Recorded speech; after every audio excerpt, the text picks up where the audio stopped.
Amid the doom and gloom surrounding the future of many small Saskatchewan towns, there's at least one community that's actually experiencing a boom. There's nothing available to rent. Everything in town is rented, eh?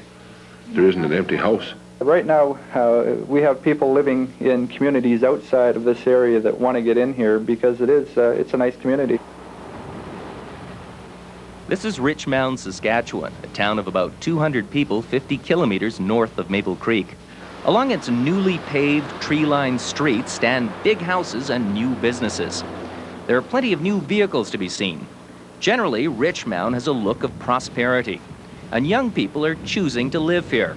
A lot of the people I graduated with, I'd say about half of them have stuck around.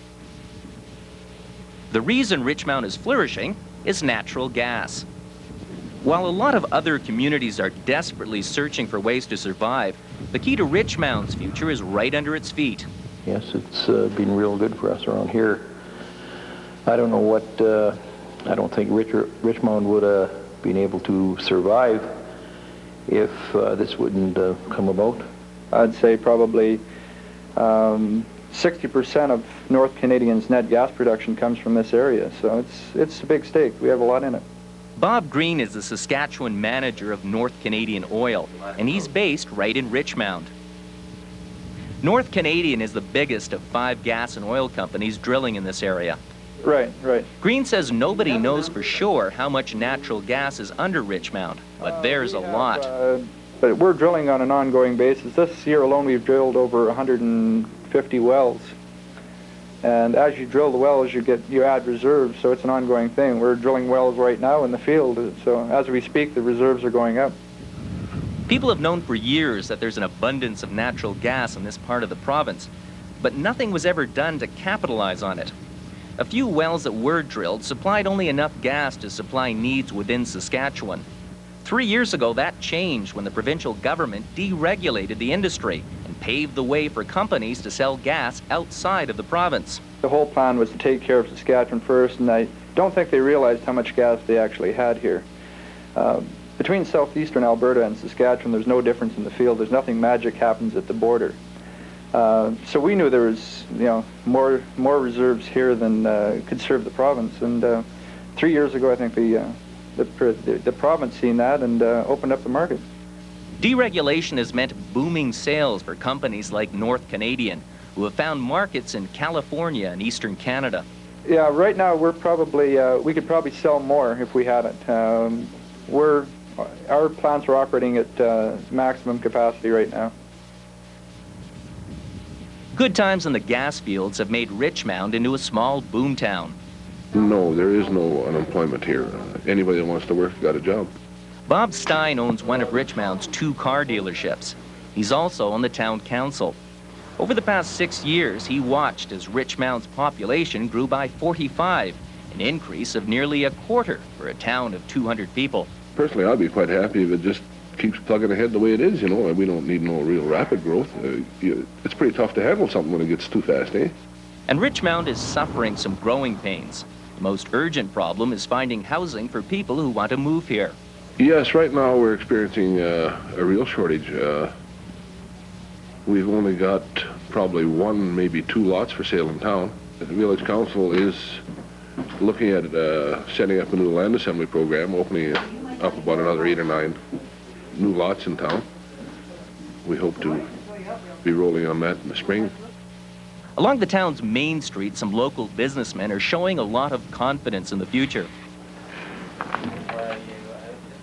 Manz owns the hotel and has been doing some major renovations. We decided there was a need for rooms in this area, and we decided to expand and added on 8 fully modern double rooms, which we're just finishing up. We're going to remodel some of the existing rooms we have, and we want to remodel our kitchen, update the equipment, and make it a bit larger. The upgrade will cost Barry more than $200,000. He's showing more faith in his community than the banks did at first. Well, when I went to the bank, and of course we have a credit union in town, and they have to deal with Credit Union Central in Regina, and you talk small town, I don't know, the city people don't seem to have faith in small towns. They wanted to know why there was all this activity. Well, I guess the activity is going on because there's gas here. that was one of their questions. Why is all this happening? Well, As soon as they found out there was gas here, no problem getting the money. They checked with some of the oil companies that have offices in Regina, and then it was a different story. A number of new businesses have opened in town to service the oil and gas industry. Richmound now has its own industrial section. Jerry Koch started his company 3 years ago and created 8 new jobs. He says a natural gas boom has led to increased competition. When we started out, there wasn't as much, but it's getting to be more. Everybody's trying to get their fingers in the pie, I guess. So, yeah, you have to be on your toes, or you won't. You're going to miss out. Richmound was built around agriculture, but its future clearly depends on the natural gas industry. And if the experts are right about how much gas is down there, Richmound could be looking at a very bright future. A normal shallow gas field has a normal life of 20-25 years. In our case, we haven't fully developed the field yet, so it may be 10 years before we actually develop everything that we know we have. So you project 20 plus years past that. So I mean, that's the known life that we have here. We paved the streets here in '84, went into a big program there. We spent around $500,000, close to it. And, you know, if you don't keep moving ahead like that, your community's going to die. You have to be progressive. You have to just stay ahead of it, eh? As soon as you get lax, you know, people lose confidence and it's going to go backwards.